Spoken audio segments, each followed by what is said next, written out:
What if your safest choice cost you everything?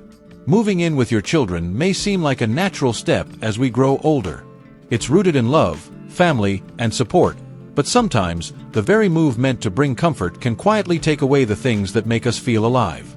If you're in your 70s, or even just beginning to think about what life might look like down the road, this video might speak directly to your experience. For many older adults, the decision to move in with their children feels like the right choice at the time. Practical, economical, and emotionally close. But beneath that surface, something deeper unfolds. In this video, we're going to explore 8 specific ways moving in with your children might slowly erode your independence, identity, and peace of mind.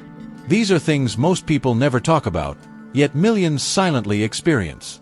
I want you to stay with me until the very end, because these insights might help you make better decisions moving forward, and give you permission to ask for more, protect your space, and feel whole again. Let's get started. Number 1. Loss of personal space and identity. One of the first things that disappears when you move in with your children is your sense of personal space. It's not just the physical room you sleep in, but the very sense of ownership over your life and surroundings. At first, it doesn't always feel like a loss. You tell yourself it's just a change of scenery, a practical shift.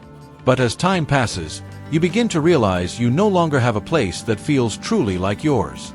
Everything around you starts to belong to someone else. The kitchen, the living room, even the thermostat settings. You start finding yourself asking before you open a cabinet, or worrying about whether your favorite chair is taking up too much room in a house that's not truly yours. Gradually, a quiet question forms inside: where do I fit in now? It's not about ungratefulness or conflict. It's about how space anchors our sense of self. Your home becomes more than just walls and furniture. It holds your rhythms, your memories, your dignity. When that's taken away, even for the best of reasons, you sometimes trade your independence for a sense of obligation. I remember Robert, a 76-year-old man who moved in with his daughter in Seattle after a knee surgery. At first, he felt relieved, even grateful. But months later, he confessed to me that he started whispering on phone calls, waiting for permission to watch his favorite shows, and avoiding cooking meals because they made the kitchen smell too strong. He said, "I used to feel like a man with a home. Now, I feel like a guest with a suitcase." That simple sentence stuck with me because it captured something many people feel but can't quite express. It's not just about pride, it's about autonomy. Having your own space, even a small one, gives you the right to make small decisions every day. And when that's gone, it can be hard to see where your identity went. You don't stop being who you are, but that voice inside you, the one that says, "This is my home, this is my day, this is my routine," starts to quiet down. And when it does, you start to feel invisible. Number 2. Shift in family dynamics and authority. Moving in with your children can quietly alter the entire family dynamic. You go from being the one who raised them, made the rules, and held authority, to someone who must adapt to their household, their routines, and their decisions. It's not that your children are unkind or dismissive. On the contrary, they may be doing their best to respect you. But the reality is that when you're under someone else's roof, even your own children's, the balance shifts. Suddenly, you find yourself adjusting to meal times you didn't set, conversations you're not always part of, and decisions that happen without your input. You might even notice your opinions being gently brushed aside or dismissed altogether, not out of malice but out of habit. The same child who once asked for your advice now moves forward with their plans, assuming you'll just go along. I think of Linda, a 74-year-old woman who moved in with her son and daughter-in-law after her apartment lease ended. At first, she was grateful, but over time, she began to notice something. Her role in the family had shifted. They didn't ask her what she thought about weekend plans, didn't include her in discussions about household purchases. One evening, she sat in the living room while her son and his wife talked about selling the old car she used to drive. They didn't ask. They just talked about it as though she weren't there. That night, she said, "I raised him to be independent, but I didn't expect to feel so irrelevant in the process." This isn't just about wanting control. It's about dignity. The authority you once held came from love, responsibility, and experience. Losing that, especially when it happens quietly, can feel like you're disappearing from the inside out. Number 3. Disruption of long-standing habits and daily rhythms. When you've spent decades shaping your own life, setting your routine, and building habits that fit your needs, those small, consistent patterns become more than just tasks. They become your rhythm, a form of self-care, and even a kind of therapy. But when you move in with your children, even the simplest routines can vanish overnight. What time you wake up, when you eat, how you take your coffee, all of it can shift without warning. You find yourself adjusting not just to someone else's schedule, but to a lifestyle that may be faster, louder, or simply unfamiliar. The pace of the household becomes the new tempo, and you try your best to keep up without stepping on any toes. Some seniors adjust quickly, but many don't talk about the quiet stress of having to rewire their days to fit a rhythm that was never theirs to begin with. I remember James, 77, who used to take a walk every morning at 6:30 a.m. without fail. He said it was his time to be at peace, listening to the birds and greeting familiar faces. But after moving in with his daughter in Austin, his mornings were filled with chaos, school lunches, barking dogs, and a lot of running around. His quiet walk got pushed aside, and when he tried to bring it back, he was told, it doesn't really fit into the morning routine anymore. Eventually, he stopped asking, and that silence, that decision to stop requesting something he loved, was the beginning of a long series of compromises that chipped away at how he felt about himself. What many don't realize is that these routines are more than habit, they're a declaration of personhood. They say, this is who I am, this is how I live, this is what brings me balance. When those rituals disappear, so does a layer of emotional grounding. It's like losing not just comfort, but clarity about what kind of life you're living and who you're becoming. Number 4. Loss of financial autonomy and decision-making. One of the most overlooked consequences of moving in with your children is how it can gradually affect your financial independence. At first, it may feel like a relief. You're saving money on rent, utilities, and maybe even food. But over time, the very fact that you're no longer managing your own household expenses can quietly erode your sense of control over money.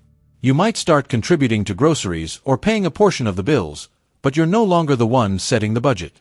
And depending on the arrangement, your children might begin to handle things like your prescriptions, bank transfers, or appointments, all with good intentions, but not always with your full involvement. Sometimes these changes happen because you've asked for help. Other times, it's assumed. Either way, the result is the same. You go from being the decision-maker to being part of a system you didn't design. I once spoke with a man named Leonard, 78, who had moved in with his daughter and her husband after a surgery. They insisted on managing his bills so he could focus on healing. But months later, when he tried to order a birthday gift for his granddaughter or contribute to a local charity, his daughter would pause and say, "Do you really need to spend money on that right now?" He told me it made him feel like he needed permission to be generous, something he'd never experienced before. And it's not just about the money. It's about what money represents: freedom, responsibility, agency. The ability to decide how you live and what matters to you. When those decisions start getting filtered through someone else's priorities, you can begin to feel like you're being managed rather than respected. You might start second-guessing your choices, delaying purchases, or even hiding small expenses just to avoid judgment. This slow shift often happens without confrontation. There's no argument, no ultimatum, just a gradual narrowing of your freedom. And what's most painful is that it's often done in the name of love and care, but love without respect for your autonomy doesn't feel like care, it feels like quiet confinement. Number 5. Erosion of privacy and personal boundaries. When you move in with your children, the idea of family closeness often comes with a trade-off that's not always obvious at first. Your privacy. Sharing a home means sharing space, energy, routines, and often unspoken expectations. And over time, that closeness can begin to blur the lines that once defined your boundaries. It might start with small things, someone walking into your room without knocking, your mail being opened by mistake, or people using your belongings without asking. These incidents seem harmless on the surface, but they signal something deeper: that your personal space, once protected by the four walls of your own home, is now open territory. The hardest part is that you may not feel like you have the right to say anything. After all, you're a guest in someone else's house, even if that someone is your child. You don't want to create tension, so you stay quiet, letting little intrusions pile up until they become the new normal. There's a particular kind of exhaustion that comes from always being on, always filtering your words, checking your tone, or worrying about whether your presence is a burden. And that exhaustion builds over time, especially when you feel like you can't fully relax in the place where you sleep. I think of Evelyn, 75, who who moved into her son's home after her husband passed away. For the first few weeks, she loved having people around, but soon she noticed that she could never find a quiet corner. The TV was always on, kids ran in and out of rooms, and her evening reading turned into helping with homework or babysitting without being asked. She said, "I used to have my little rituals before bed: tea, soft music, journaling. Now, I go to bed holding my breath, hoping no one knocks." Number 6. Emotional isolation and generational misunderstanding. Living with your children doesn't always mean feeling connected to them. In fact, one of the most painful realities for many older adults is discovering how alone they can feel, even when surrounded by family. Emotional isolation can quietly set in, not because of cruelty or neglect, but because of something much harder to name: generational distance. Your children, no matter how loving they are living in a different world. Their priorities, their daily stresses, the pace of their lives, it all runs on a track that may no longer match your rhythm. Conversations become rushed, shared meals turn into distractions filled with phones and screens, and the things you want to talk about, memories, fears, reflections, can feel out of place in the noise of a busy household. You may sit in the same room, but feel like a visitor from another time. I remember speaking with Gerald, 79, who moved in with his daughter after a fall. He said the first few weeks were warm and full of attention, but soon life returned to normal for them. He would sit alone for hours while they worked and ran errands, and when they were home, they were tired, distracted, and always on the go. One evening, he shared a story about his time in the Navy, something he hadn't talked about in years. But halfway through, his grandson interrupted to ask for the Wi-Fi password, and the moment was gone. Gerald said, "I wasn't mad. I just realized there wasn't room for my world and their world anymore." That realization, that your stories, your wisdom, your humor no longer find a home in the place where you live, is a grief all its own. It's the loss of emotional relevance, the quiet slipping away of your place in the conversation. And when your inner world has nowhere to go, it starts to shrink. Number 7. Self-silencing to avoid becoming a burden. One of the most invisible sacrifices older adults make after moving in with their children is the quiet act of silencing themselves. You stop voicing your needs, you stop expressing your discomfort, and you do it not because you don't feel those things, but because you're afraid of becoming too much. Even in the most loving households, that fear can creep in. You don't want to be the reason someone changes their plans. You don't want to disrupt the flow, and most of all, you don't want your children or their spouses to feel like your presence makes life harder. So, you swallow your thoughts. You don't mention the noise that keeps you awake. You don't talk about how cold the house feels to your aging bones. You tell yourself it's fine, even when it's not. At first, this silence feels noble, like you're doing the right thing. But over time, it takes a toll. Every time you choose silence over honesty, you teach yourself that your feelings matter less. Your voice doesn't deserve space. I remember Elaine, 73, who had always been strong-willed and outspoken. After moving in with her son and his family, she found herself shrinking. She stopped asking for help with groceries, didn't mention that the new mattress was hurting her back. When I asked her why, she said, "They already do so much. I don't want to seem ungrateful." Number 8. Loss of purpose and role within the family. As time passes, one of the deepest shifts you may feel after moving in with your children is the slow fading of your role.